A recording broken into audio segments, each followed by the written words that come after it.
Baik, selamat pagi dokter, selamat pagi teman-teman semua, dan selamat pagi juga untuk teman-teman yang menonton video ini. Hari ini saya akan mempresentasikan mengenai kedokteran perioperatif atau perioperatif medicine.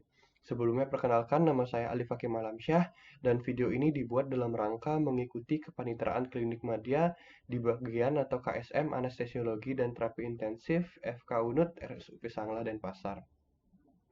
Kita mulai presentasi dari pembahasan mengenai outline presentasi.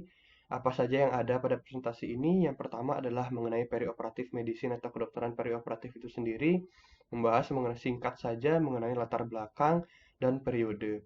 Lalu dilanjutkan dengan periode itu sendiri dibagi menjadi tiga pada perioperatif medicine, yaitu periode pre-anestesi atau preoperasi, yang kedua periode durante operasi atau anestesi, dan yang ketiga periode pasca operasi atau anestesi.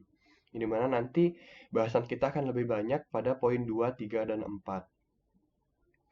Baik, kita akan mulai dari bahasan kita yang pertama, yaitu kedokteran perioperatif atau perioperatif medicine. Pada jurnal Perioperative Medicine a Changing Model of Care yang terbit pada tahun 2019, kedokteran perioperatif sangat penting untuk kita pelajari. Kenapa itu sangat penting? Karena pada jurnal ini dikatakan bahwa kedokteran perioperatif merupakan kedokteran multidisiplin yang terus berkembang. Yang artinya kedokteran perioperatif ini merupakan kedokteran subspesialis kedokteran yang melibatkan bukan hanya satu spesialistik, tapi juga melibatkan tenaga-tenaga kesehatan atau kedokteran dari spesialistik lainnya. Perkembangannya didorong oleh prosedur bedah dan teknik anestesi yang semakin kompleks. Jadi ada dua spesialis yang sangat penting pada kedokteran perioperatif, yaitu bedah dan anestesi. Di mana pada banyak rumah sakit atau pada banyak eh, fasilitas kesehatan, anestesilah yang menjadi leader pada kedokteran perioperatif atau pemimpin pada kedokteran perioperatif. Yang kedua, ini kedokteran perioperatif merupakan sebuah kerangka kerja, yang dimana sebuah kerangka kerja ini sangat penting untuk kita pelajarin karena kedokteran perioperatif ini mencangkup semua aspek dari perjalanan prosedur operasi pasien.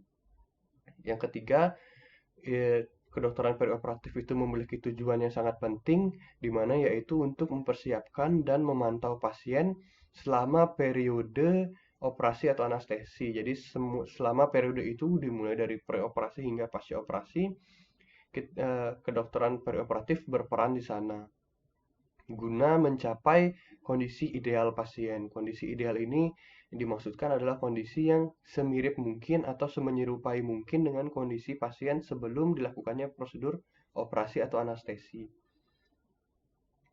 Yang terakhir adalah kedokteran perioperatif ini merupakan kedokteran yang terus berkembang dan sangat mendukung penelitian dan pengembangan, di mana standar pelaksanaan dari kedokteran perioperatif ini terus berubah sepanjang zaman dan modul lengkap secara global yang belum ada, sehingga sangat diperlukan inovasi untuk membuat standar dan modul pelayanan secara global. Di mana pada jurnal ini dikatakan bahwa modul atau standar dari kedokteran perioperatif sangat berbeda dari masing-masing daerah atau masing-masing rumah sakit. Dan belum ada sebuah modul yang disepakati secara global untuk digunakan oleh seluruh daerah atau seluruh rumah sakit di dunia. Oleh karena hal tersebut, kita pada kesempatan kali ini akan belajar mengenai perioperatif medicine. Periode dari kedokteran perioperatif atau perioperatif medicine sendiri dimulai dari periode preoperasi atau anestesi, yang dimana pada periode ini kita fokuskan untuk melakukan evaluasi dan persiapan sebelum dilakukannya prosedur operasi atau anestesi. Yang kedua, periode durante operasi atau anestesi, yang dimana periode ini memfokuskan untuk melakukan pemantauan selama anestesi atau operasi berlangsung. Dan yang ketiga adalah periode pasca operasi atau anestesi, yang dimana periode ini berfokus pada periode pemulihan setelah prosedur operasi atau anestesi selesai. Kita akan mulai pada bahasan yang kedua, yaitu preoperasi atau anestesi, yang dimana preoperasi atau anestesi ini berfokus pada persiapan sebelum dilakukannya prosedur operasi atau anestesi. Kenapa kita penting untuk mengetahui mengenai preoperasi atau anestesi? Karena seperti halnya secangkir kopi, karena kebetulan di sini saya sangat suka kopi, Evaluasi yang presisi dan persiapan yang efektif akan menghasilkan secangkir kopi yang ideal. Begitu pula dengan prosedur operasi atau anestesi, di mana evaluasi dan persiapan yang baik akan menghasilkan kondisi ideal atau outcome yang ideal bagi pasien, yang dimana outcome ideal ini adalah kondisi pasien yang sama atau menyerupai kondisi sebelum prosedur operasi dilaksanakan.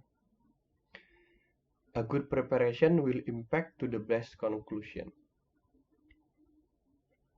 Oleh karena hal itu, pada video ini kita akan fokus untuk pembelajaran mengenai periode preoperasi dan anestesi. Sedangkan untuk periode durante operasi dan pasca operasi kita akan bahas pada video berikutnya. Baik, kembali lagi. Periode preoperasi atau anestesi ini kita bagi menjadi dua tahapan. Yang pertama tahapan evaluasi dan yang kedua adalah tahapan persiapan. Tahapan evaluasi terlebih dahulu, lalu dilanjutkan dengan tahapan persiapan. Kita akan mulai bahasan dari evaluasi preoperasi, yang dimana tujuan dari evaluasi ini sendiri adalah untuk mengetahui status fisik dan kebugaran dari pasien pre-anestesi. Di sana kita akan menggunakan physical statusnya, kita akan menggunakan klasifikasi dari ASA. Yang kedua, mengetahui diagnosis dan rencana pembedahan, di mana di sini kita dapat bekerja sama dengan teman sejawat bedah untuk mengetahui diagnosis pasien dan rencana tindakan bedah yang akan dilakukan dari teman sejawat bedah. Yang ketiga, memperkirakan penyulit anestesi atau bedah dan melakukan antisipasi terhadap penyulit tersebut.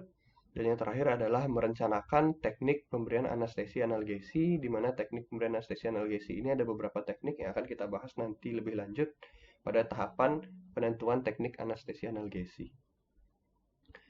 Tahapan evaluasi yang pertama adalah memperkenalkan diri dan mengetahui identitas pasien.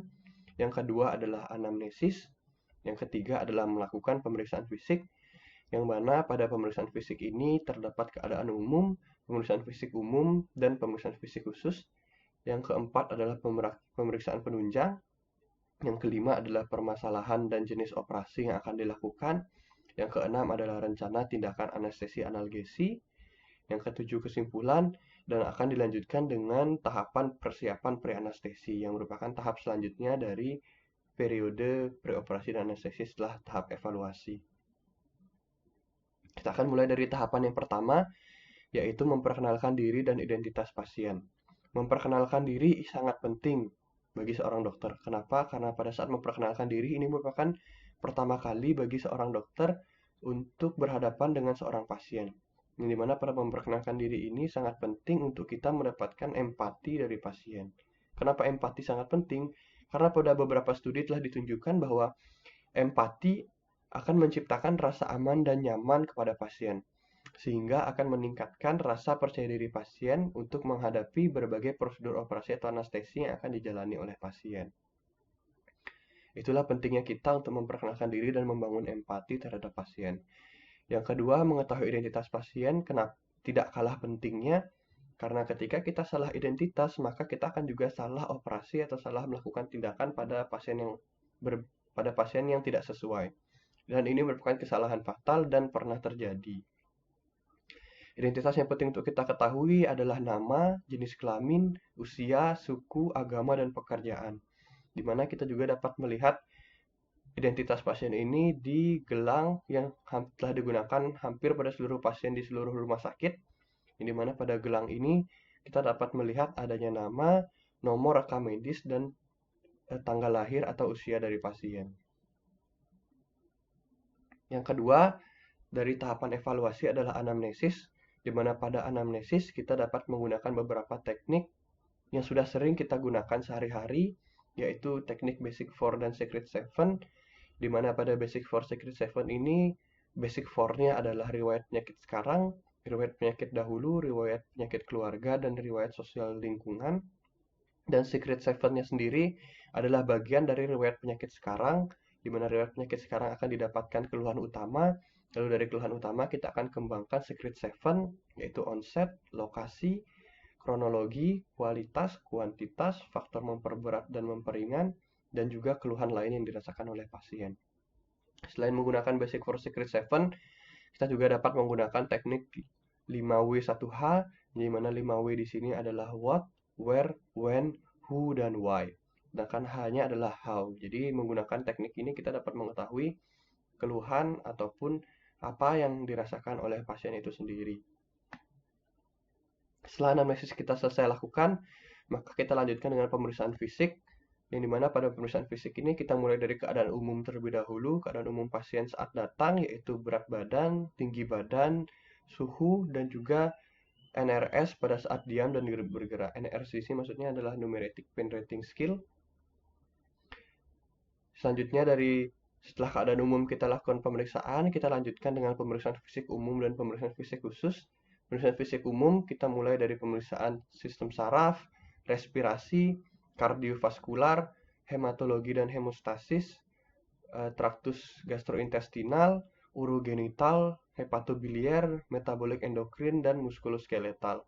Dimana kita lakukan pemeriksaan pada seluruh sistem dari tubuh ini dan kita nilai apakah terdapat masalah atau penyakit yang kita temukan pada sistem ini. Yang dimana pada ini nanti kita akan masukkan ke dalam kesimpulan yang akan mempengaruhi kesimpulan kita pada status fisik pasien. Pemeriksaan fisik khusus dilakukan apabila diperlukan tindakan khusus tertentu pada pasien. Misalnya, pada pasien diperlukan pemasangan pipa endotrakeal atau dilakukannya lumbal fungsi, maka kita melakukan pemeriksaan fisik khusus yang khusus dilakukan apabila pasien memerlukan tindakan-tindakan tersebut. Pemeriksaan penunjang dilakukan pada tahapan selanjutnya dari evaluasi preoperasi anestesi, di mana ini pemeriksaan penunjang ini bergantung dari jenis operasi dan tingkat fisik atau keadaan fisik dari pasien itu sendiri. Apabila kooperasinya kecil atau sampai sedang dengan keadaan fisik pasien yang baik atau normal, cukup dilakukan hematologi dan hemostasis rutin, yaitu pemeriksaan darah lengkap seperti untuk mengetahui RBC, hemoglobin, WBC atau white blood cell, dan juga trombosit, serta dapat dilakukan juga fotopolos dada. Apabila akan dilakukan operasi besar dengan catatan keadaan fisik pasien juga normal, maka perlu dilakukan hematologi dan hemostasis rutin seperti pada operasi kecil sampai sedang. Lalu dilakukan juga pemeriksaan fungsi hati, fungsi ginjal, gula darah, dan dilakukan juga fotopolos dada atau fototorak.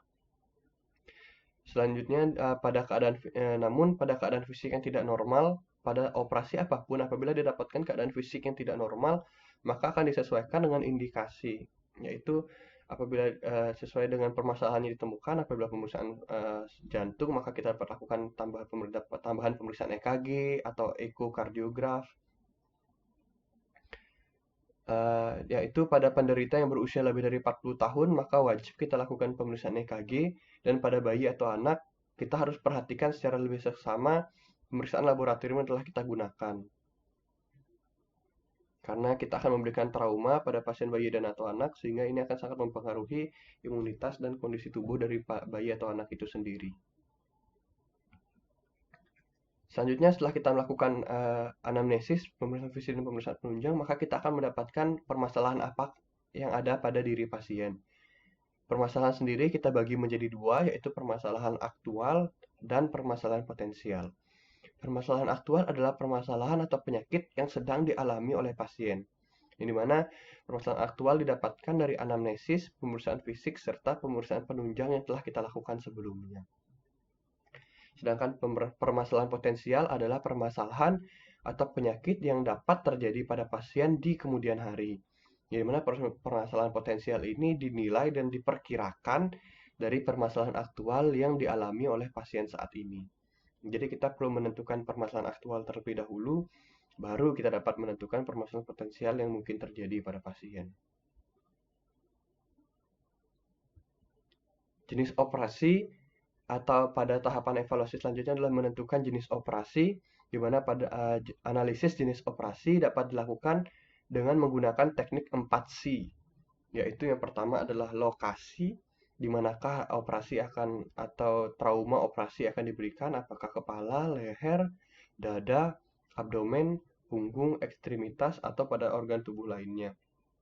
Yang kedua adalah posisi, bagaimanakah posisi pasien nanti pada saat prosedur operasi atau anestesi dilaksanakan, apakah terlentang, tengkurap, miring, lisotomi, atau duduk. Yang ketiga manipulasi, manipulasi apa yang akan kita lakukan pada tubuh pasien, permukaan tubuh kah, atau dalam rongga-rongga tubuh.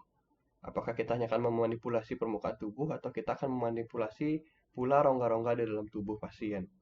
Yang keempat adalah durasi, di mana durasi ini dibagi menjadi singkat atau lama. Kenapa jenis operasi ini penting untuk kita analisis? Karena analisis jenis operasi ini akan digunakan untuk mempertimbangkan dan memilih teknik anestesi analgesi yang akan diberikan kepada pasien guna menyokong pembedahan yang akan dilakukan.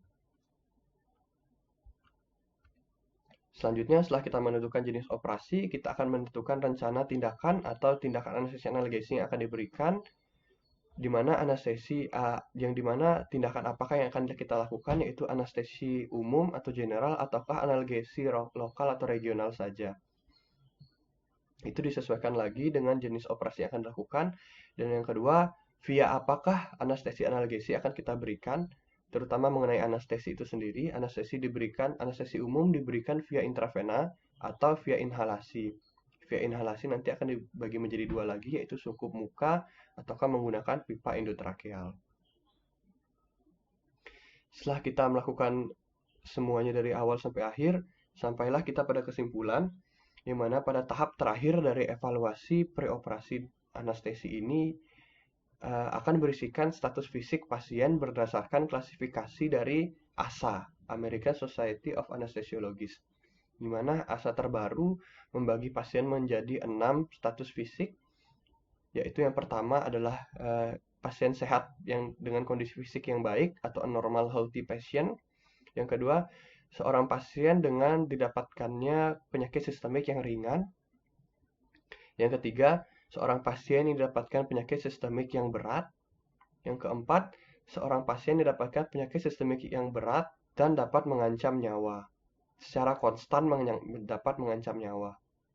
Yang kelima, seorang pasien yang tidak memiliki ekspektasi untuk sembuh setelah operasi dilakukan atau tidak mendapatkan dengan kemungkinan untuk survive setelah operasi yang kecil. Yang keenam adalah seorang yang telah dideklarasikan atau dikatakan meninggal atau kematian otak yang akan dilakukan donor pada organ-organ tubuhnya. Pada status fisik dari ASA ini nantinya akan dijabarkan lebih lanjut mengenai apakah itu penyakit sistemik yang dikategorikan ringan, apakah itu penyakit sistemik yang dikategorikan berat, apakah penyakit sistemik yang dikategorikan dalam konstan untuk mengancam nyawa. Dan semua status fisik lainnya dikategorikan dan disampaikan pada sebuah tabel yang kita tampilkan sekarang. Misalnya, anormal healthy patient atau ASA 1 itu dicontohkan kepada orang sehat, tidak merokok, atau sedikit mengkonsumsi alkohol. Sedangkan untuk penyakit sistemik ringan, misalnya adalah dengan substantif functional limit, jadi functional limit yang sangat ringan. Sedangkan ini kita dapat lihat secara lengkap tabelnya di jurnal-jurnal yang menampilkan physical status pada ASA. Dapat dibaca selanjutnya. Baik, itu tadi tahapan evaluasi. Sedikit recap atau sedikit pengulangan, di mana tahapan evaluasi dimulai dari memperkenalkan diri, lalu dan mengetahui identitas pasien, anamnesis, pemeriksaan fisik, pemeriksaan penunjang, permasalahan yang kita dapatkan, rencana atau jenis operasi yang akan kita lakukan, lanjutkan dengan rencana tindakan anestesi analgesi, dan kesimpulan dari evaluasi dikategorikan menjadi physical status dalam kategori ASA. Selanjutnya pada persiapan preoperasi, di mana persiapan preoperasi sendiri dibagi menjadi 3 tahapan, yaitu persiapan rutin dan khusus di bangsal atau di ruangan, persiapan rutin dan khusus di kamar persiapan yang ada di instalasi bedah sentral, yang ketiga adalah persiapan di kamar operasi. Kita akan mulai dari persiapan rutin dan khusus di bangsal, di mana persiapan rutin di bangsal seperti inform consent dan KIE mengenai kondisi pasien saat ini, dan tindakan apa yang akan dilakukan, dan apa resiko dari tindakan tersebut, dan bagaimana kemungkinan outcome atau luaran dari prosedur yang akan dilakukan. Yang kedua adalah persiapan rutinnya. Yang sering kita lakukan adalah pengosongan lambung, meminta pasien untuk puasa, atau menggunakan NGT dan melakukan penyedotan pada isi lambung. Itu juga dapat dilakukan untuk pengosongan lambung karena apabila lambung terisi itu akan sangat berbahaya karena ditakutkan terdapatnya reflux, di mana reflux ini akan sangat mengganggu dari airway pasien nantinya pada saat operasi dilakukan. Persiapan rutin lainnya seperti melepaskan aksesoris, mencukur rambut pada tempat akan dilakukannya trauma operasi atau tindakan operasi, sarankan agar istirahat atau tidur yang cukup, mengganti pasien dapat dilakukan di bangsal, atau juga nanti dapat dilakukan di kamar persiapan. Persiapan khusus yang dilakukan misalnya koreksi terhadap penyakit sistemik yang diderita sebagai penyulit. Misalnya dapat diberikan sedasi pada pasien yang menderita stres berat, atau diberikan analgetik pada pasien yang mengeluhkan nyeri hebat. Dapat juga dipersiapkan persiapan khusus misalnya transfusi darah, kita dapat persiapkan darahnya terlebih dahulu, mengurus administrasi untuk pengambilan darah. Yang ketiga, persiapan obat dan alat kesehatan khusus yang diperlukan pada saat operasi apabila diperlukan. Persiapan di kamar persiapan, ada persiapan rutin dan persiapan khusus juga. Persiapan rutinnya yaitu memeriksa identitas dan menyesuaikan dengan identitas yang didapatkan pada petugas operasi yang ada di instalasi bedah sentral. Menanyakan kembali persiapan di bangsal apakah sudah matang dan sudah dilakukan semuanya. Memeriksa perlengkapan yang dibawa ke ruang operasi. Mengganti pakaian apabila belum diganti di bangsal. Memasang infus dan memberikan obat-obatan premedikasi, memantau dan merawat pasien, dan membuat catatan medik anestesi di kamar persiapan. Persiapan khususnya yaitu memberikan terapi khusus yang dilanjutkan dari terapi di bangsal yang apabila diperlukan sebelumnya, memasang alat khusus, misalnya pemasangan kateter yang dibutuhkan tentunya selama operasi, dan misalnya pada pasien anak-anak dapat dilakukan induksi di kamar persiapan. Obat-obatan premedikasi sendiri, beberapa jenis obat yang dapat diberikan misalnya adalah sedatif, analgetik opiat, antikolinergik, antagonis reseptor H2, dan antiemetik. Di mana obat-obatan ini diberikan di kamar persiapan sebelum memasuki kamar operasi. Selanjutnya, persiapan di kamar operasi sendiri. Yang pertama, kita persiapkan kamar operasinya terlebih dahulu, mengatur suhu ruangan dengan air conditioner atau AC, meja operasi dan aksesorisnya dipersiapkan dengan baik. Lalu kita pindahkan pasien ke meja operasi, tentunya dengan bantuan dari teknisi-teknisi di ruang operasi, memasang alat pantau guna untuk pemantauan selama nanti durante operasi atau anestesi, mempersiapkan obat-obat anestesi analgesi, dan mempersiapkan mesin anestesi, dan mempersiapkan obat atau alat resusitasi.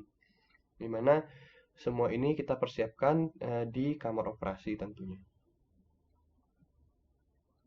Baik, itu tadi presentasi saya mengenai perioperatif medicine, sedikit mengenai latar belakang dan periode, dan juga pembahasan yang kedua mengenai periode pada preoperasi atau anestesi.